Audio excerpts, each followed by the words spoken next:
This meeting is being recorded.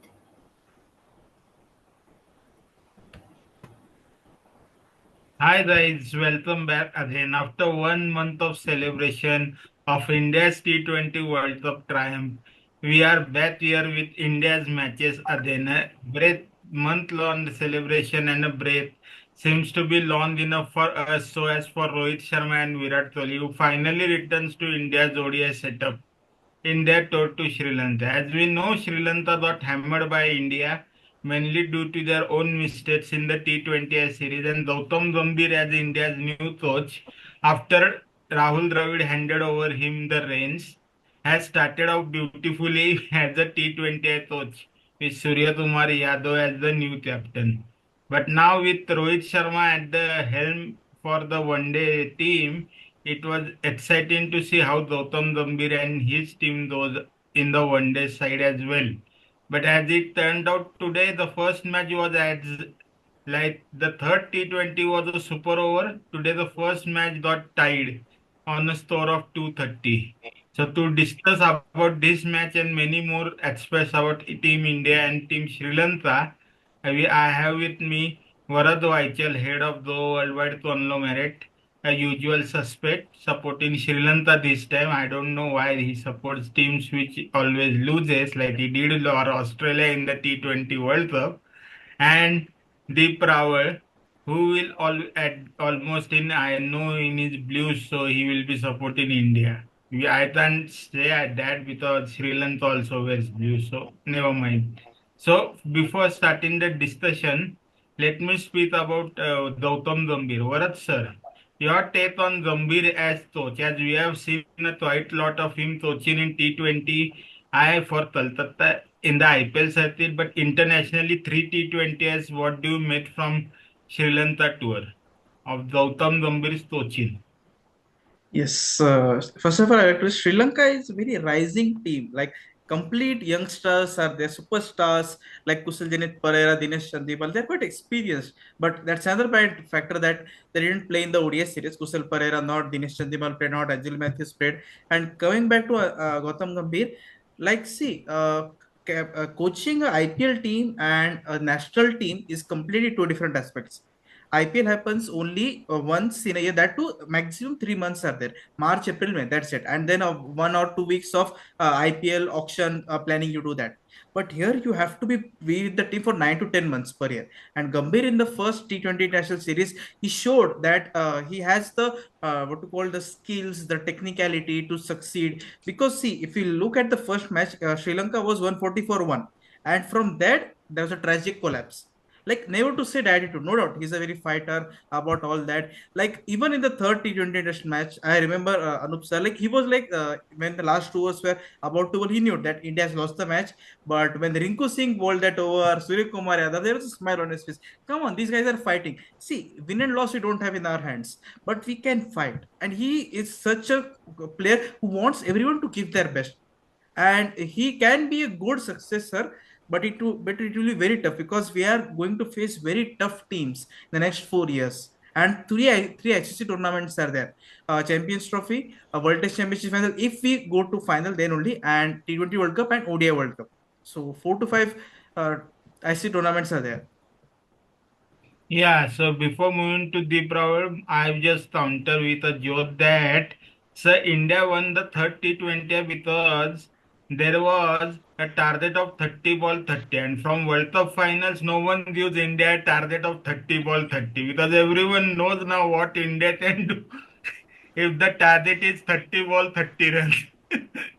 So coming to Deep Gautam Gambhir as coach, we synced with Rohit Sharma. How do you see this partnership very key and important link as India will be with the same partnership going in the most important Australian Test match, 5 Test match series, which will be key for India's chances in final of the World Test Championship one, and second the ICC Champions Trophy and T20 World Cup 2026. Okay, Rohit not part of that, but to the head up of World Test Championship and ODI, how you see this partnership grooming between important between Rohit Sharma and Gambhir? So especially I especially ODI and Australian BGT inside, because these two are the at the most important series at the moment, Champions Trophy and Australian. Yeah, so you're right, and I majorly agree with what Bharat sir had to mention about Gautam Gambhir and his mindset. But I think, as Bharat sir mentioned, the winning mindset that he brings to the squad, I think that is important because India over the past few years has been losing crucial semi-final matches. So that is where we need to step up mentally. I'm saying skill-wise, India is right up there, of course. The mindset is what needs to be changed, and I think this will affect our team. This will affect our test side also because seeing the past two WTC finals and the previous series leading to the WTC finals, I felt that when we played against New Zealand and also Australia, somewhere in a few sessions of on day three, day two, where we had to be really strong mentally to get through that sessions, and when things weren't going our way, when Ross Taylor was doing that partnership in the first WTC finals, I think that is where we need to be more attacking and stick to our plans. And even in the batting aspect of the thing, especially in test matches, we when we are playing away from home, which is usually the case when we are in the WTC finals, it is mostly in UK. So at times we need to have that attacking approach because in UK, if you just keep defending, you are going to nick one off. So the way Rohit Sharma is playing right now, I'll be more than happy if he does that. In I hope we reach the finals and he does the same thing in the WTC finals. I'm not saying that he should go all out from ball one because test match is obviously a completely different ball game. But yeah, I think our test team will benefit a lot with Gautam Gambhir. White ball, there is nothing to say because Gautam Gambhir is a quite a decorated coach, and everyone knows how he was as a player and now how he was as a coach with KKR. So like that, there's no issue with Gautam Gambhir. It's just that he's a bit more outspoken and much more expressive, and at times it helps the team. It gives the whole squad the confidence which is needed on big occasions. Is what I feel. But I would like to say one Okay, thing, sir. Anup sir here. Just a minute, I will take. Gautam Gambhir, he brought in, no doubt, Abhishek Nair he did the grassroots level work for Indian cricket, Mumbai cricket, and everything. But Ryan Tenduskate आ गया. ऊपर से Morne Morkel is the bowling coach. Like he will join for Bangladesh Test series from that till 4 years span. And he brought in Harshit Rana also for this Sri Lanka versus India ODI series. Like nepotism at the peak, I would say. Like I'm the head coach now. I want my management. Okay, if it's good one, see Rahul Dravid brought in NCA guys. Paras Mamre bowling coach. Paras Mamre batting coach was Vikram Rathore was retained, and then fielding coach also was NCA. But like this guy is see Surya Kumar's appointment is also done by Gautam Gambhir because Gambhir didn't wanted to work with Hardik Pandya in the T20 format, and they're saying that he's injury prone. He plays 3 months of IPL back to back, and then he also plays captains India in that T20 format, like 2022, like Sri Lanka, New Zealand, West Indies, and how he's not able to perform in T20s. Complete domination, I'm saying you. Yes, Deep, Yeah, you're so saying. so I would just like to point out one thing about the coaches that you mentioned.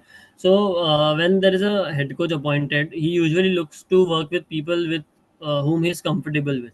And secondly, you rightly mentioned that Rahul Dravid picked guys from the NCA. The reason for that was Rahul Dravid was with the working with NCA as a coach. He was with the under 19 side, so he had worked with those guys before in the NCA setup. So I was quite confident of doing the same thing which he did it, with the under 19 boys with the almost the same group. Be it they won't be with the under 19 national team, but yeah, they were obviously there in the NCA setup. So head coach looks for that what we say that comfort level in the coaching mind space, I'll say, in the team. So yeah, but Gautam Gambhir has opted for Mone Molken and Ryan Tenduskate, and Jaisha and BCCI have agreed to it. So let's see how it goes. It is not that it is nepotism or something. I don't personally see it like that. But yeah, it is not that we do not have good coaches in NCA or something. It is not like that. But it is just that Gautam Gambhir feels more comfortable with Mone Morkel and Ryan Tenduskate. And And with Ryan yeah, Tenduskate, his history goes back to 2014. yes.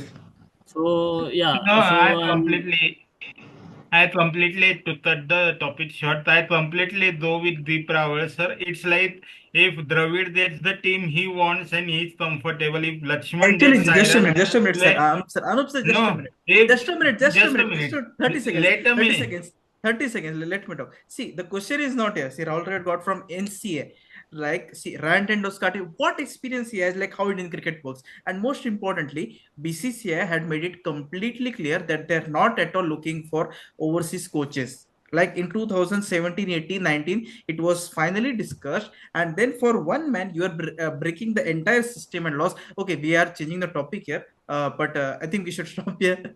We'll, yeah, yeah. Anup sir, you take. Yeah, but no, I only say I second that each coach should have his own team and his own interest so that it would be comfortable. He might not be comfortable working with Paras Mambre, right? So he opted for Morning Mortal, with whom he has worked with LSG as well. So he might be comfortable working with Morning Mortal.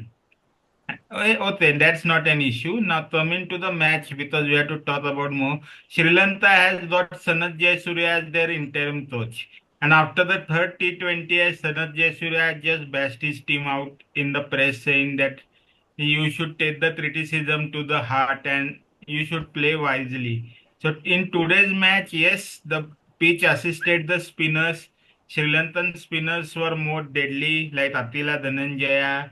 Their Vanindu Hasranda came to his own. But what do you think Sanath Jayasuriya's role should be? Because at the moment is just the interim coach because Sri Lanka tends to lose matches from the crucial junctures. We saw in three T20s the series which they should have easily won. India whitewashed them, and today also the match they should have easily won the first match. They took India at least to the last point. So should Sri Lanka now start to learn in crucial junctions? Varat Yes, see, sir, your view. yes. See, Sana Jayasuriya, I think they're just testing him. Like he's going. I get a gut feeling that he will be the head coach for Sri Lanka for the next 4 years. Because see, Sri Lankan earlier Mahila Jayawardene was the consultant coach, and then he left. Even Kumar Sangakkar was a part of that committee selection or something like that. He also bid adieu to that. So Sana Jayasuriya was also they all these three guys played together in that prime years. So Sana Jayasuriya knows how to bring the best. There are chances that he might be the assistant coach if they opt for overseas coach. But Sanat Jayasuriya, like I think he's a bit relaxed in the dressing room. Like no doubt we can see him tense and all that, but he should be more aggressive. See what has happened due to that press conference. Pathum Nissanka played a good knock. No doubt he was playing a good knock as well. But even Tunit Velage scored runs. Asalanka took responsibility of bowling spinners in the power play overs itself, even when India scored 50 odd runs within 7 overs. So there was a change. See, you have to criticize. It's not about criticism. I'm saying you have to bring the best out of. Even if you have to bash someone, no, with words, huh? No, not that. You have to what to say.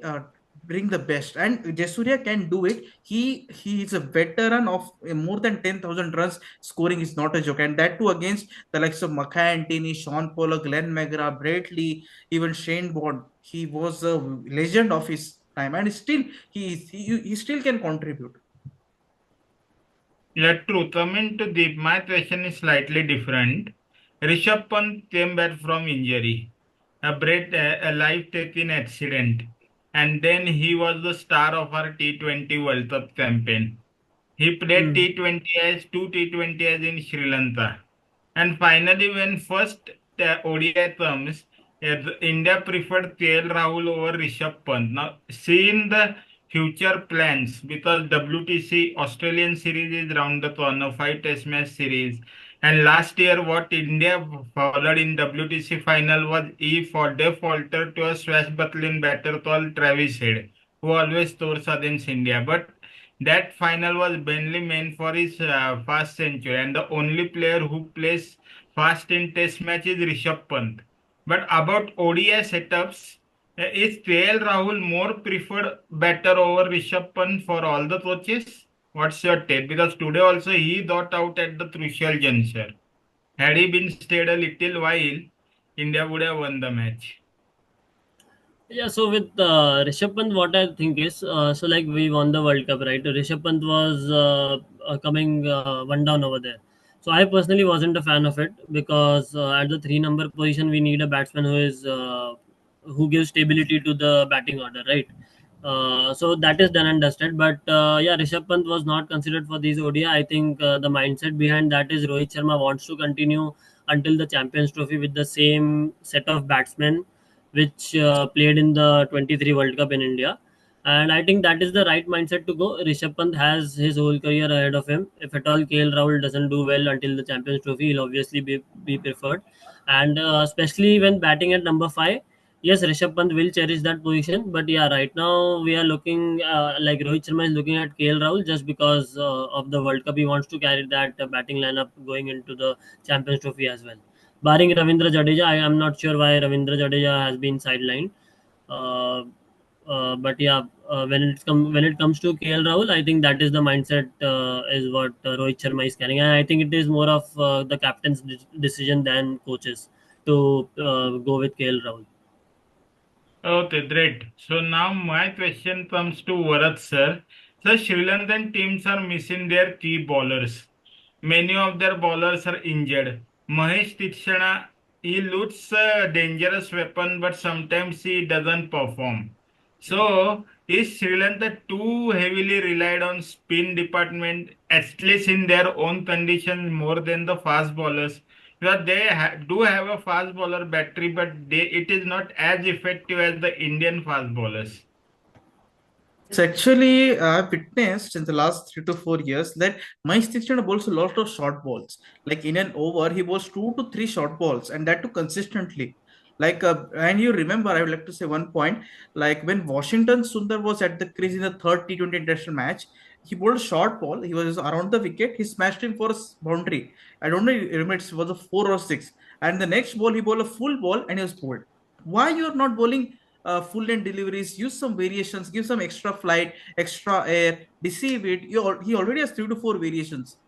And not only in Sri Lanka, even in T20 World Cup in Australia, I'm telling you, Sri Lanka played with 3 to 4 spinners. Like they believe that they are only can win and only on spinners. I'm telling you why they are not making Angelo Matthews as their what you call sixth bowling option, why Dinesh Chandimal is not in the team, why Kusal Pereira is on the standby for the ODI series. These are the guys who are in the mid 30s. Like you already are out of the world, what you call Champions Trophy, and you are still experimenting. Even Asalanka during I remember in the first T20 match, he was like, we are experimenting now. It means that they're not at all concerned. See, Sri Lanka is quite lucky to play the next T20 World Cup without qualifiers, only and only because they are co-host.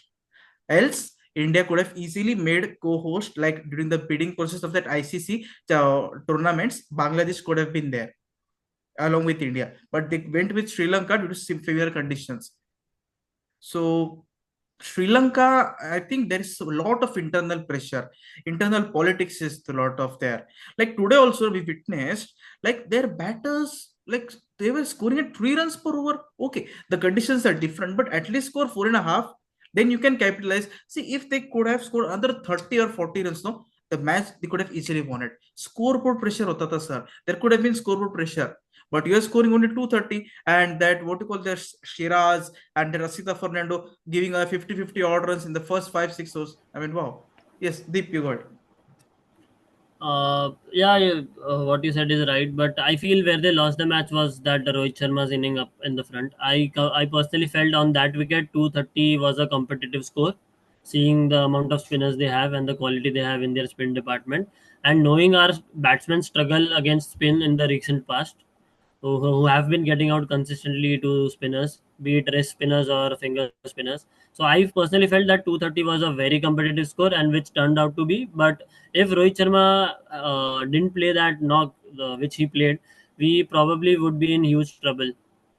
So yeah, they batted really well in the end. Velalage, scored some crucial runs which helped them post 230. And I personally thought 230 was like very very competitive score, like on a flat wicket, like how 330 is a competitive score on a flat wicket, I'm saying.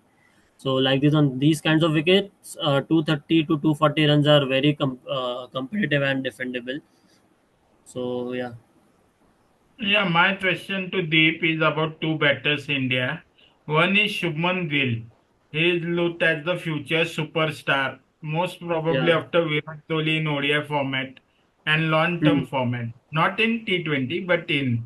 And second question, before you, I asked the question, I want to make the point. You said number three was not good for Rishabh Pant in T20 World Cup.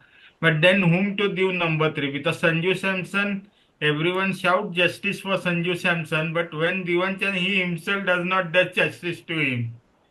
Because Yeah. we saw in So T20 as because no, let me continue. Because in T20 as we saw, he got two chances, both chances he got out on death. So it's not easy like you store you say in a team for one match 100 and then after 10 matches you will store another 50. So that's inconsistency is there. But one major question I had to ask one batter is Shubman Gill.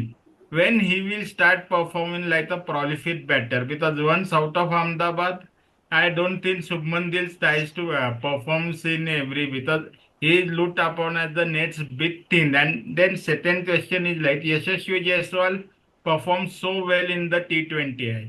So why India is still preferring Shivam Dube over Yashasvi Jaiswal? Can't Yashasvi Jaiswal be given in series like Sri Lanka or even in Bangladesh?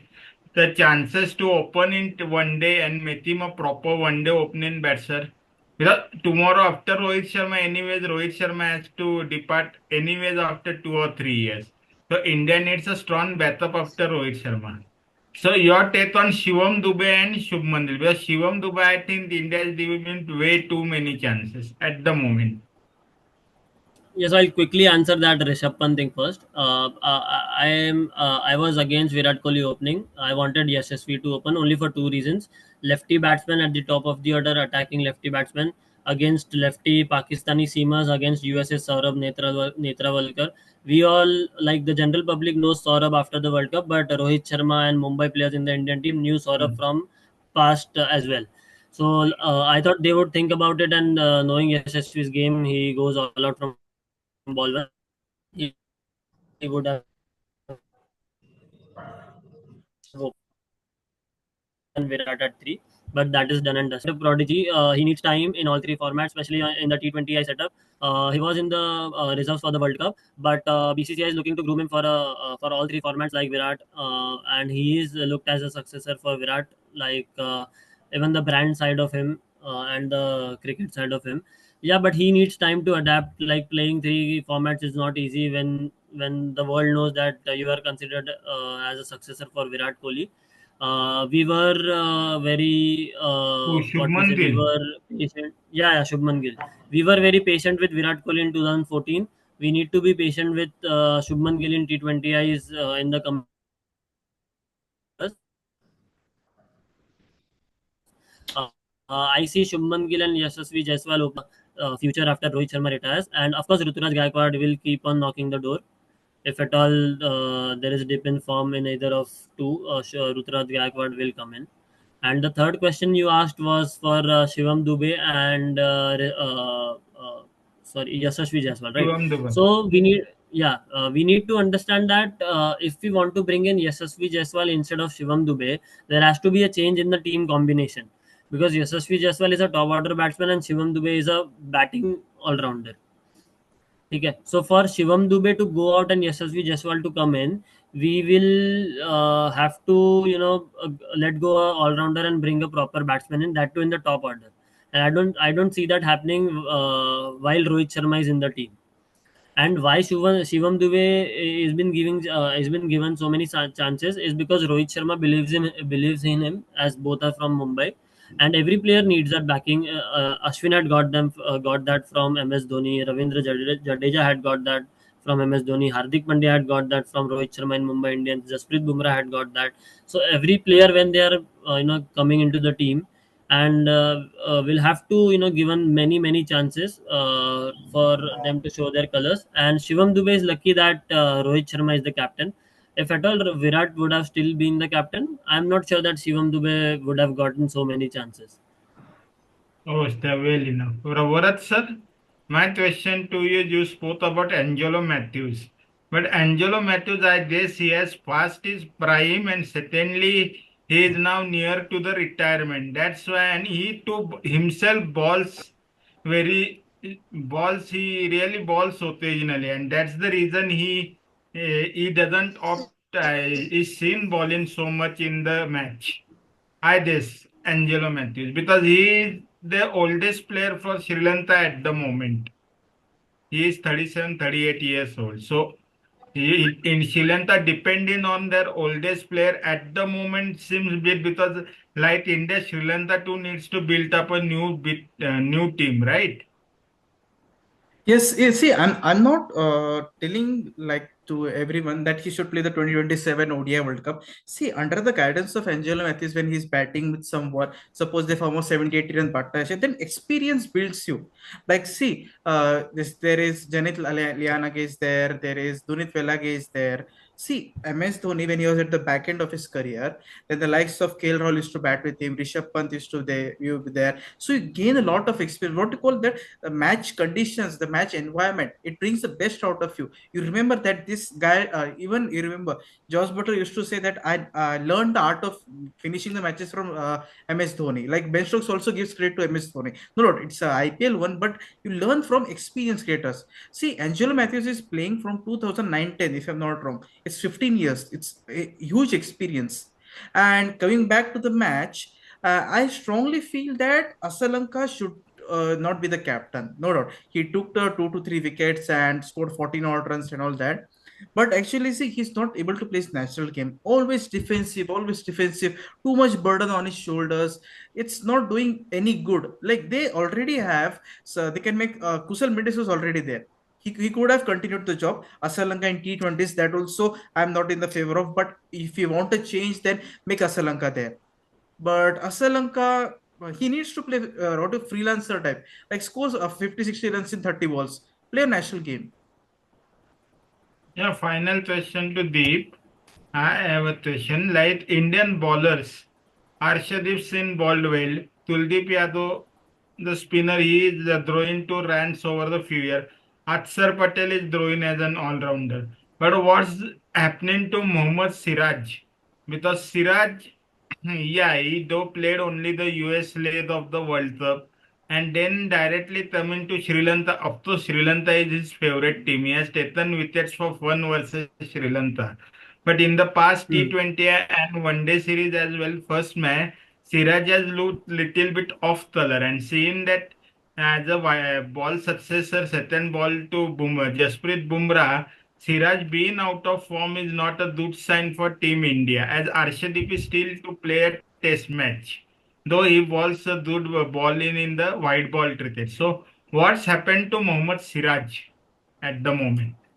Uh, I don't think anything has happened to him, and I don't see why we should be worried about Siraj, because if you see his figures today, he has the best economy rate in all fast bowlers, including Dubey. And the first spell he bowled in today's match was exceptional. It was just that day that he was missing the bat. And on any other day, he would have picked up 3 wickets in his first spell. So yeah, he has his rhythm with him. He's bowling in good areas. He has the movement. Even today in slow wicket, his carry was very decent. And I feel Siraj has that a little X factor about him, where he can make something out of a situation when things aren't going well for India. And going back in 2023, I still personally believe if Mohammad Siraj would have been given the new ball against Australia, things could have been different. Like we can sit and talk, it is easier to talk. Of course, Rohit Sharma and the coach had their plan back then.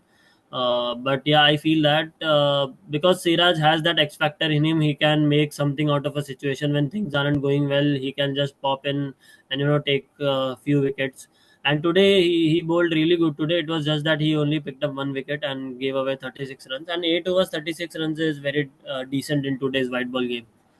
So yeah, I don't think we need to point out Mohammad Siraj as of now. I think he's doing good. Him and Jasprit Bumrah and third seamer being Arshdeep Singh in the foreign conditions will Arshdeep Singh giving us the lefty option.